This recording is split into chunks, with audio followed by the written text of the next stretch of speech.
Thank you, and good morning, everybody. Just going to adjust this because I'm slightly shorter.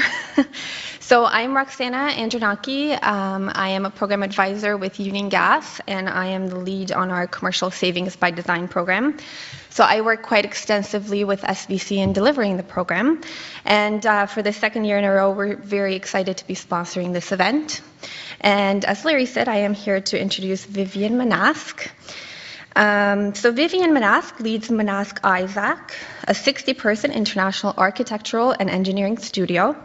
She's a past president of the RAIC and past VP of the Canadian Green Building Council. Vivian leads the design of many of Manasc Isaac's projects, such as the LEED Goldwater Centre in Calgary, the Academic Research Centre at Athabasca University, and the post-fire reconstruction of the Slave Lake Government Centre and Library.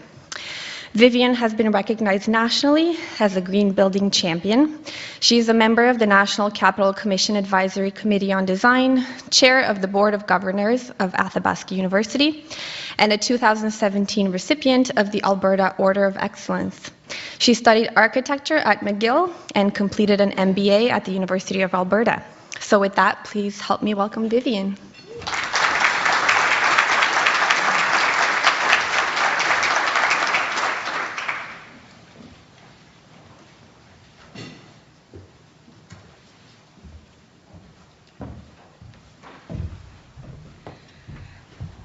Good morning, and thank you so much for that warm introduction, and thanks. Great to see everybody here this morning, and wonderful to have such a great crowd out here. Lots of familiar faces and lots of new faces. It's been a long time. I want to talk a little bit about emerging trends this morning. And it's always fun to talk about emerging trends in a room full of people who are so deeply embedded in the world of sustainable design. Most of these trends are ones that you will have thought about, talked about, paid attention to, but I hope that there'll be one or two that intrigue you. So essentially, we all know the stats, we all know what the world looks like, and we all know why we're doing this. We all know why we're focused on sustainable buildings. But what are those emerging trends? What are the things that we're seeing that all of us collectively are seeing that we are paying attention to? And I think a lot of them are themes that we're going to be talking about today. But just to sort of touch on them, of course there's net zero, and we're all talking about net zero, net positive energy, focusing on buildings that generate as much energy as they consume. That's definitely trending, and we're seeing more and more interest in that conversation, especially with the advent of carbon and carbon taxation. We're seeing lots of people talk about biomimicry and what's happening in the world of biomimicry and how's that inspiring us to think differently about the way we design buildings. We're seeing lots of people talk about the circular economy, and I want to add to that a little bit about the conversation about Indigenous worldviews, and that's maybe something that other people aren't talking about, but I think we will touch on today. And we're going to talk about the old term, some of us are old enough to remember this term, high-tech, high-touch, but that's a term from back in the 60s and 70s, which is re-emerging as a conversation, I think, today. We're going to touch on the question of passive design and active design, and how does that influence how we're designing buildings, both for humans and for the planet. We're talking about urban density. We already heard a little bit about conversation about that, and I think we're going to hear more today. We're going to touch on human health and well-being, obviously big theme for this conference. Nice to have a green wall here, that kind of helps us get into the right energy. We're going to talk about reimagine, so a few people have already been starting this conversation about reimagining existing buildings, and we'll talk some more about that. And we're also going to think about what does that mean in terms of the supply chain, the blockchain, all these things that we keep hearing about. What does that mean, and what does that inspire us to think about? And finally, I want to just touch on a renewed emphasis on design and design thinking, because we've always talked about integrated design, and integrated design being at the heart of sustainable buildings. And I think in the 21st century, as we enter the second decade or maybe the third, design thinking is becoming more and more a part of the conversation in the business world, not just in the world of design and construction. So just a few points, I think, to say that we've got a conversation about net zero and net positive energy. We know that carbon is a conversation, carbon is an issue. We've got carbon taxes, we've got carbon politics, which is really fascinating. We've never had carbon politics before, but now we do. In our own practice, back in 2005, I was just sharing this with somebody, we designed the Greenstone Government of Canada building in Yellowknife, which was the first building integrated photovoltaic installation that we're aware of in Canada, and certainly the first one in north of 60. But in that particular one, we had the PV cells actually laminated into the glazing, which was integrated into the glass unit, and the glass actually had to go all the way to Saint-Gobain in France to actually get laminated and to come back to Canada to be assembled to be sent up to Yellowknife. So how sustainable that was, we're not sure, but hey, we got 33 kilowatts of PV in that building, which was pretty cool for back in 2005.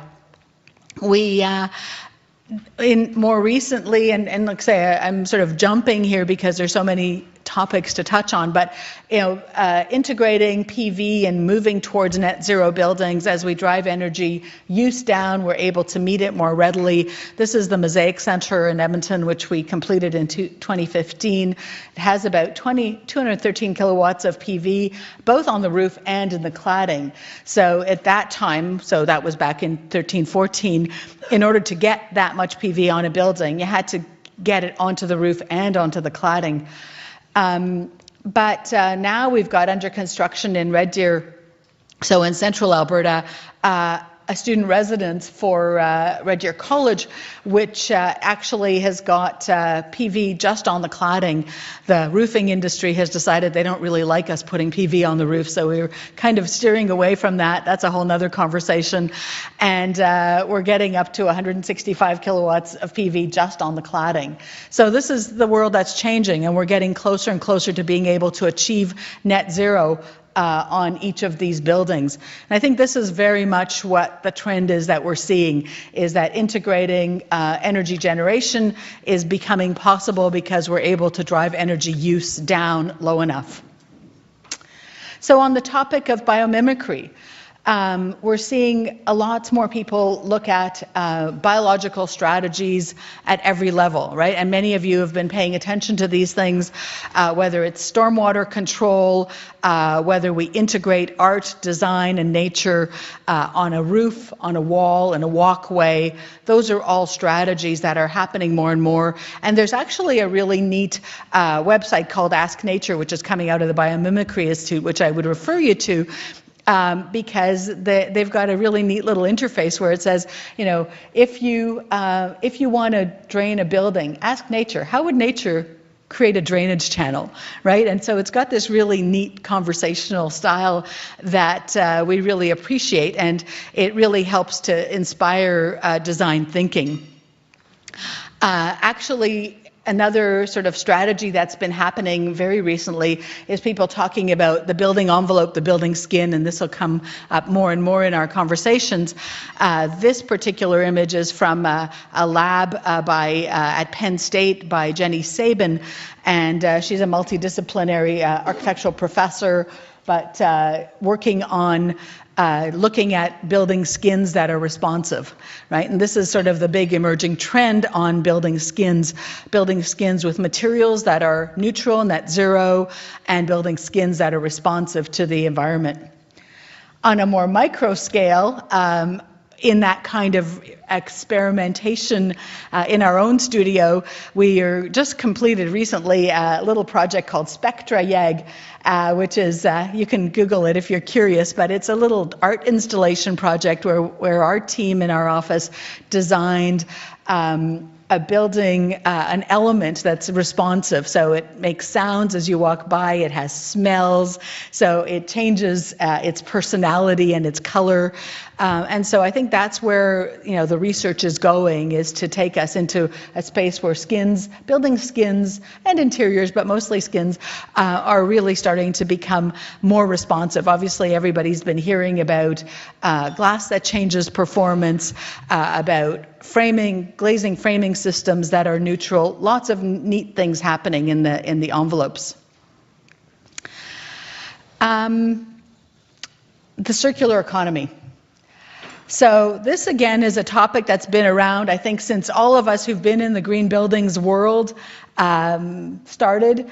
I guess we all remember Bill McDonough and his early conversations about a circular economy and about cradle to cradle. And this is back in full force. The Ellen MacArthur Foundation, which is a large US-based but international foundation. If you haven't been watching what they're doing, check it out. They're really doing some very interesting work in terms of expanding the circle of conversation around the circular economy. The whole argument being that if you separate the biological from the technical waste stream, then waste disappears and there's no more waste. It's just everything is basically food for the system. So anything that might have been waste from one process ends up back into the next process. You might recall the old Cradle to Cradle book, but if you haven't seen it for a while, it's been around. It's worth revisiting because those are great conversations.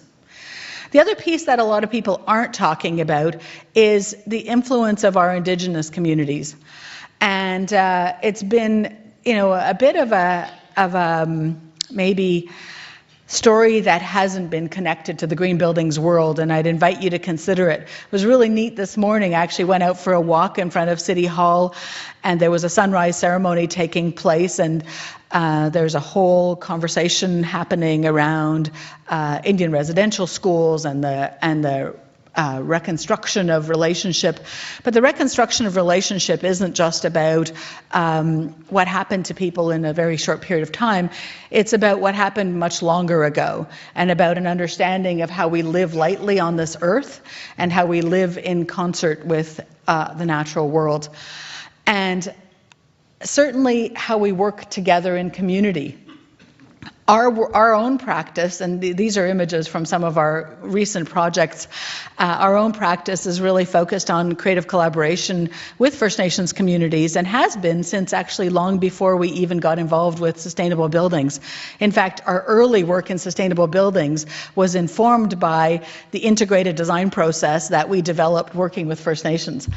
And we're still doing that work. We're still working with Indigenous communities, and it's becoming increasingly interesting because as the sort of presence of Indigenous people in our country becomes more visible again, or as John Ralston Saul said, making a comeback, where we are seeing that influence actually informing how we think about the built environment.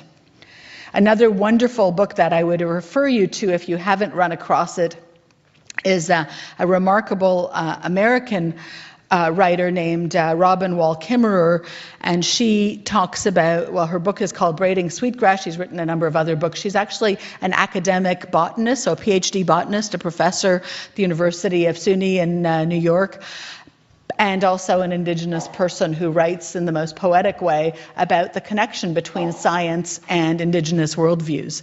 And so I'd invite you to consider that conversation, because I think it's going to inform how we think about green buildings for a very long time to come, and it's going to inform how we think about the built environment in general. So high tech, high touch, that's our fourth topic. Lots of people are playing around with ideas of sensors. My favorite is actually this group called the TPO Theatre Company. They're based out of Italy, but they're doing work that other people are also doing around the world. And I particularly love this image because it's talking about sensors that change things. So they work with, carpets that have sensors that change the lights, that change the experience, that change the sound. And the kids are sort of playing the carpet, and the carpet creates the environment. And so I think that's really, again, the shape of things to come. Sensors are becoming very much more a part of the conversation. High tech, high touch is really a conversation about how we as people still feel very human in that process. And that it's not about taking away our autonomy, but it's actually about creating autonomy. For example, there's this initiative called Interact, which is a lighting strategy, comes out of Philips.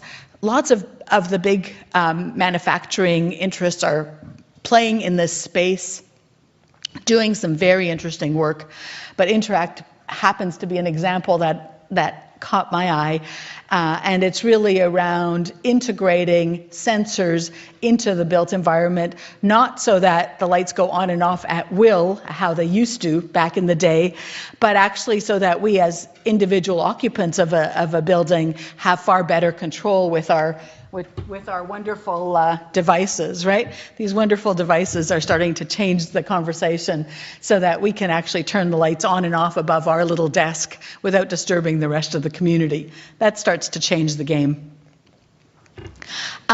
Another really interesting example, again on the high-tech, high-touch, this building is called the Edge. It's in Amsterdam. If you've been to visit it, it's pretty remarkable. Lots of people smiling. I see lots of people know about this one.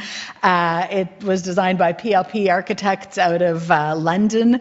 And it was stated by Bloomberg to be the greenest building back in 2015. It's obviously no longer that, but still interesting to look at, again, how the tools are being used, simulation tools in this case, to inform green buildings. And I think that's very much part of the emerging trends. Passive active, space that works. We're seeing a big paradigm shift. This is about WeWork and all the co-working spaces like WeWork. It's actually fascinating because I have a niece who just graduated in interior design in Hong Kong from the Savannah College of Art and Design Hong Kong campus, and she's currently working for WeWork in Singapore.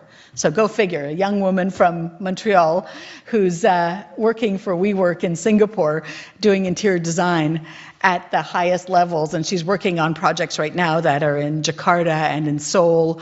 So WeWork and the companies like WeWork are actually becoming a new kind of consultancy.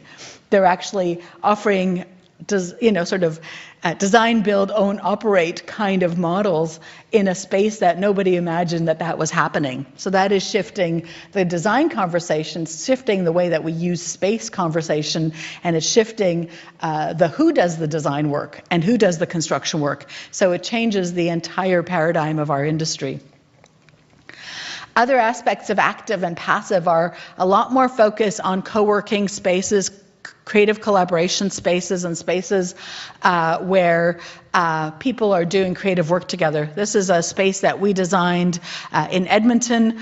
It's a social enterprise for the Skills Society, and it's a lab, an active lab, where they work on social problems, but other people can book the space. This is actually a bunch of people from our own studio. We were in there doing a workshop for a day. But there's spaces like that happening all over the place. Yesterday here in Toronto, went to visit the Launchpad project, which is just opening. I don't know if you know about it. It's on Queen's Quay, and it's the Daniels Group. Remarkable initiative that's happening here in Toronto. So lots more initiatives around creative collaboration. And that's changing the green buildings world too, because it changes the idea of how people use space. And that changes everything in the way that we design. So much of traditional design and construction practice is based around some kind of a use case. We were talking about last evening at dinner, talking about energy modeling and how we assume certain kinds of use when we do building modeling, energy modeling. Well, what's the use case when you've got these spaces that are so fluid? And how do we reimagine how we're thinking about even things like energy modeling? It changes everything. Of course, passive active has another dimension.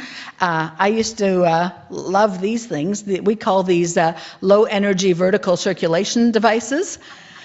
They're sometimes called stairs, but they work like a darn because they require no energy. They keep people fit. We've had situations where building elevators go down and people tell us that they've lost 10 pounds. It's a good thing for most of us. But the more beautiful we can design vertical circulation. Again, this is classical sort of design thinking, architectural thinking, but actually brought back into the green building space as a green building strategy. We had, actually the stair on the right is in PCL's headquarters in Edmonton, North American headquarters in Edmonton. The one on the left is the Greenstone building in Yellowknife. But those are both projects out of our own studio. But as you can see, I'm kind of mixing up some of our own work and some work from around the world that I think is interesting. The one on the right was particularly fun because our friends at PCL were determined that they were going to have a stair that nobody else had. It had to be the stair that was like beyond extraordinary. And so that's actually a glass stair tread that is made in Montreal and custom cast stair supports that are screwed into poured in place concrete curved wall. That was kind of fun. Yeah, it's pretty wild. It's pretty beautiful too. And it works. People use it, right? That was the key. The key was to create something beautiful enough that people would actually use it. An old friend of mine actually once said, you know, the greenest buildings in the world are the buildings that are beautiful because people won't tear them down if they're beautiful. And that's kind of interesting too. I'll talk a little more about that. Urban density, that's not news in Toronto, but I thought it'd be kind of fun to share with you just really quickly a shot from Edmonton. So the one on the left is in Edmonton, and of course a shot from Shanghai, just in case you feel that density is getting really crazy in Toronto. You should check it out. Shanghai is really fun, really crazy. Doesn't, you know, puts Toronto to shame. But all joking aside, I wanted to show you just for fun where I live, because I thought you could enjoy a little bit of urban density in Edmonton. So a number of years ago, I found a space that kind of looked like this, and looks like a great place to live, right? So now it kind of looks like that. And so I live in that little penthouse that looked like Lego in the previous shot. And I just want to show you another shot of it, just for a little touch of what's going on in the western corner of the world. But this is a little tiny reimagine project that transforms how people think about where we live in our cities. And certainly in Western Canada, that's a big shift for people. So that's where I hang out anyways. And it's kind of a fun spot, and it's a fun conversation starter. But, you know, bringing it back to right here in Toronto, yesterday afternoon, my colleague Rita and I had the opportunity to go over to the Sidewalk Labs initiative. I'm sure everybody from Toronto knows all about it. You've been hearing to death about the good, the bad, and the ugly of Sidewalk Labs. But actually, it's pretty interesting what they're up to and how that's going to inform the conversation about urban density and about life in the city and about how we live in the indoor-outdoor space in our northern cities. And you know, human health and well-being is, of course, the topic that we all touch on. It's interesting that even down south of the border, where, you know, we mostly hear about political news that's not so positive, on the more interesting side, this publication just recently came out this year in 2018 from the U.S. Department of Agriculture and the U.S. Forest Administration. So go figure. Guess who's paying attention to urban nature for human health and well-being? It's actually a good little publication, but the point is really that they're paying attention to this. So even though we hear all the negative news, there's actually a lot of really good work happening all across North America and all across Europe around human health and well-being being around indoor-outdoor, right? And so more and more focus on that interface between the outdoor space, the indoor space. And of course, the indoor space, we're designing more and more green spaces, spaces with green in them, spaces with daylight. That's not news. Green walls, also not news. But I think that focus on human health and well-being really is a new idea. And we're seeing the WELL standard becoming more and more of interest to people. So I'm sure many of you have encountered the standard. It's pretty rigorous. It's pretty demanding. We haven't actually certified a project yet under the WELL standard. Maybe some of you have, but it's definitely trending, and we're seeing more and more public and private sector owners saying, you know, let's pay attention to wellness at an even more serious level. The picture on the right is actually, again, from our Mosaic Center, and it's a building that's really, really focused on health and wellness, and it's got a giant green wall. And then there's tall wood buildings, which is actually funny because, again, at this Sidewalk Labs thing, they're really kind of having a big conversation about tall wood buildings. We're having a big conversation about tall wood buildings in our part of the world. And I think everybody's paying attention to what's happening with tall wood buildings. It is part of health and wellness. It's part of dropping our carbon footprint. It's part of changing how we build things. It's part of a whole bunch of conversations, but it's definitely one of those emerging trends. Then I want to talk about reimagine. So this building is sort of our poster child for reimagine. We've done a few of them, but we've talked about this one more than others because it's the most polished. It's in Edmonton. It was stated to be the ugliest building in the city, and we were not in disagreement with that statement. It happened that the owner was in agreement too, that it was the ugliest building in town, and once he decided he had to fill it up and he had some empty vacancy, we had some work to do. So of course we did what one does, which is check it out, and sure enough, guess what? Leaked. Not surprising, right? All the 70s buildings look like this. And so it doesn't take long to say, well, you could demolish the building, and from a carbon footprint perspective, that's not good news. Of course, from lots of other perspectives, demolishing buildings is not good news, not the least of which is that the landlord gets no revenue for a building that's demolished, and it's really hard to get tenants back when you've taken them out of your buildings, right? So we also know that the research is there. I mean, this is not news either. These are not new studies, but I just want to bring them back to your attention because I know that these are things that you're paying attention to. The greenest building in the world is the building that exists. And so I'm sad to hear that, for example, here in Toronto, we learned yesterday that Commerce Court, they're planning to tear down these towers and build new ones. And I thought, that's silly. You don't need to do that. You can keep those buildings occupied, right? So this is what we did with this building in Edmonton. We reimagined it. We took off some of the precast. We kept some of the precast. We overclad part of it. We replaced part of it with curtain wall. We added a bow on the front of it, and the building was fully occupied throughout this entire reconstruction. The building was fully occupied. So the landlord didn't lose any revenue. And this is what the building looked like at ground level before we reimagined it. And that's kind of what it looks like now. So it changes the urban environment as well as the actual energy performance of the building. And of course it changes the comfort for occupants because we actually put clear glazing in there. The daylight is amazing compared to what it used to be. So there's that building before and after. There's what it used to look like, and there's what it looks like today. So, you know, it's really interesting what you can do. And I'm sure a few of you, and I know there's been some Reimagine projects here in Toronto. I'm looking forward to seeing some of them on the walking tour today and to having a bigger conversation.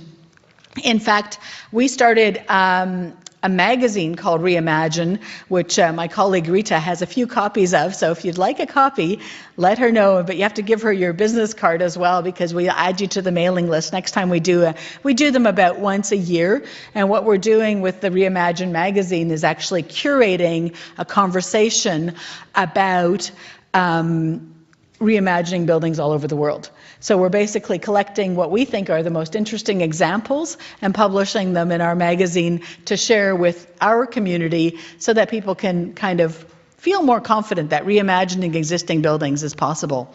This is one for a former remand center in Edmonton. This project isn't quite going ahead yet, but I'm sure it will in a few years.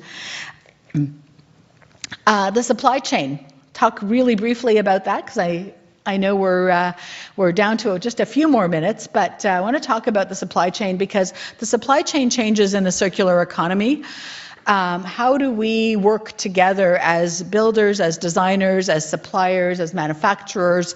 Yesterday we went out to visit PCL's Agile facility. More contractors are looking at off-site construction. What does that look like? What does that look like in terms of a circular supply chain? How do we actually get smarter about how we procure building materials and building systems so that we can create a more sustainable outcome, so we have less waste, so we have more energy efficiency in the long term? And to what extent do things like the blockchain help to make that possible by creating ledgers that enable people to buy things in a more thoughtful way? You know, so often I find that a lot of the frustration and a lot of the reason that our buildings aren't as green as they could be is because the procurement practices that we are kind of locked into limit our ability to actually specify the very best solutions for clients and for projects. So is there another way? And there's lots of conversations. I mean, these two articles that I've shown on the screen, one is from an article by Deloitte, another one is from McKinsey. So the big management consultancies are asking this question. And I think it's important for us as green building professionals, as suppliers, as manufacturers, as architects, as engineers, to be paying attention to this conversation and see where it fits. We don't really know what's going to be emerging, but we know that that's what McKinsey and Deloitte are talking about. So we need to be watching. So we need to be looking at what's going on in other industries, what's going on in the world of information technology, what's going on in the world of management consulting, how does that influence our thinking? And finally, about design thinking. So that brings me back to design thinking. This is also what the management consultancies are talking about. You know, you've heard a lot about integrated project delivery, but really at the heart of sustainable buildings is integrated design, working together as a team of architects, of engineers, of suppliers, of manufacturers, working together to be able to co-create the right solutions. And design thinking really just requires us to be able to work together to iterate through the world of the possible. And, you know, design thinking isn't virtual reality, although people think that it is. We're doing a lot of virtual reality stuff. It's super fun, but that's not what design thinking is, right?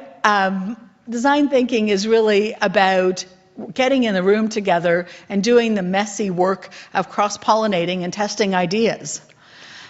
Design thinking is really the space where we remember that the core of the influence that happens, the decisions that are made in any design process are at the very beginning, right? The decisions we make. I like this image on the right because it suggests that the design decisions that are made at the very beginning of any project, you know, the biggest shadow is cast by the designers, the engineers, the architects, the people who are in the room at the very beginning. Because the impact, the environmental impact of materials and labor and operations really diminish relative to the impact of the influence of the decisions that are made very, very early. The sketch on the left is actually from Charles and Ray Eames, and it talks about the space of design where it's at the confluence of the thinking around what does the world need, the thinking about what does the client need, the thinking about what the design and construction team need. In the center of that space is the space of design. And I just particularly like that illustration. You probably, if you have been reading about lean design and construction, you'll find a version of this illustration showing up in all of the lean literature. But don't be fooled, it doesn't come from the lean world. It comes from Charles and Ray Eames, who actually did this illustration first.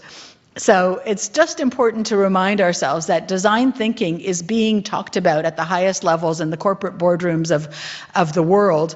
And we in this room have the ability to influence and to facilitate and to calibrate that design thinking. It is about creative collaboration, whether it's with communities, whether it's with professionals, and it's about looking forward and looking back.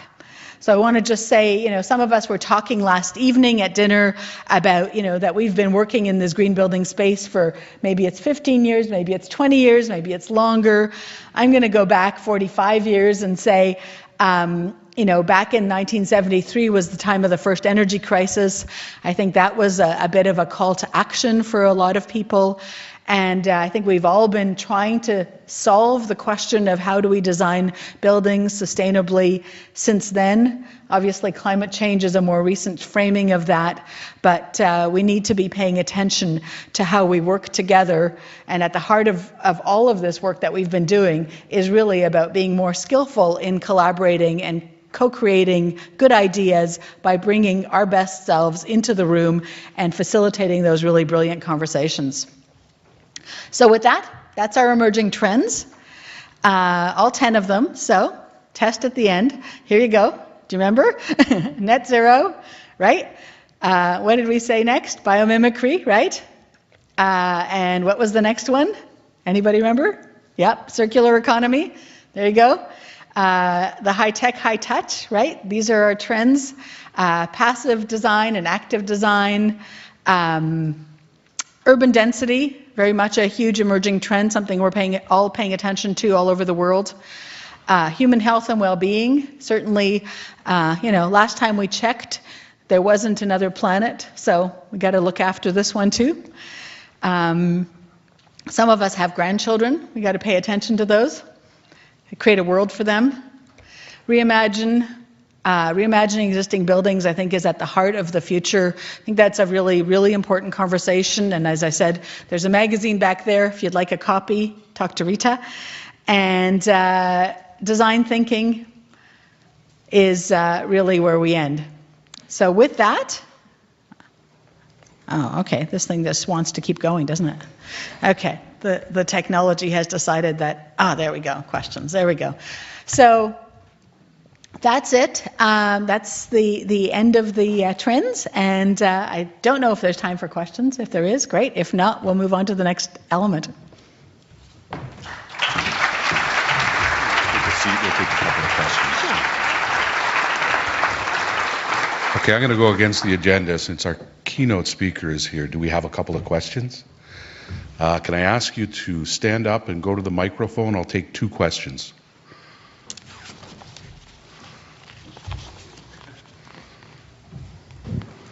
Want to go ahead, David? Yeah, so good morning. David Booz here from Booz Engineering. You mentioned that early on you mentioned that roofing people don't want PV on the roofs, and so you're using it for cladding. And that's the first I've heard of that. I'm curious if you could expand on that for a moment, please. Thank you. Sure. We've run into a really interesting issue in Alberta, and I don't know if it's happening elsewhere in the country, but ARCA, the Alberta Roofing Contractors Association, issued a technical bulletin in August of this past year, so just a couple months ago, that basically really, really limited what we could do with PV on the roof. They've limited it to 50% of the roof area. They've established setbacks and spacing, and they've required that PV no longer be ballasted to roofs, but rather be all fully installed, fully connected, structurally connected to the roof structure. And they've basically said they won't give you an ARCA warranty if you don't follow their rules. So that's kind of the short version of it. It's super frustrating for those of us who've been designing buildings with lots of PV on the roof for a long time. But it's really limiting the viability of putting any PV on the roof just because they've created a rule set that really is frustrating. So we're not super delighted about that, but the roofing membrane manufacturers like Suprema and others have been still giving their warranty if we put PV on the roof. But this is ARCA, the Alberta Roofing Contractors Association, and because they tend to be the governing body in the province, of course, the provincial government and other publicly funded bodies want that warranty. And so it's basically pushed the PV off the roof on all of those projects. So that's the short version. I can send you the technical bulletin or you can Google it. Hi, I'm Grace Jeffers, and I have a question. I was so happy that you mentioned the Indigenous worldview. And for me also, it's a profound, it was a complete paradigm shift. And operating from the dominant world culture view, how do you expose yourself to the Indigenous worldview? Lovely, lovely question. Thank you. I think you start by just being really grateful for the fact that we're here together and that we're here to be respectful of each other. There are some, really fundamental teachings that I've been given by the grandfathers and by the elders that I've had the privilege of working with. There's a lot of people who are really open to sharing those teachings if you ask in a respectful way. And so I think it's a culture of reciprocity and of gift. And so if you're generous and you ask for guidance and you ask for insight, you'll receive it. Thank you.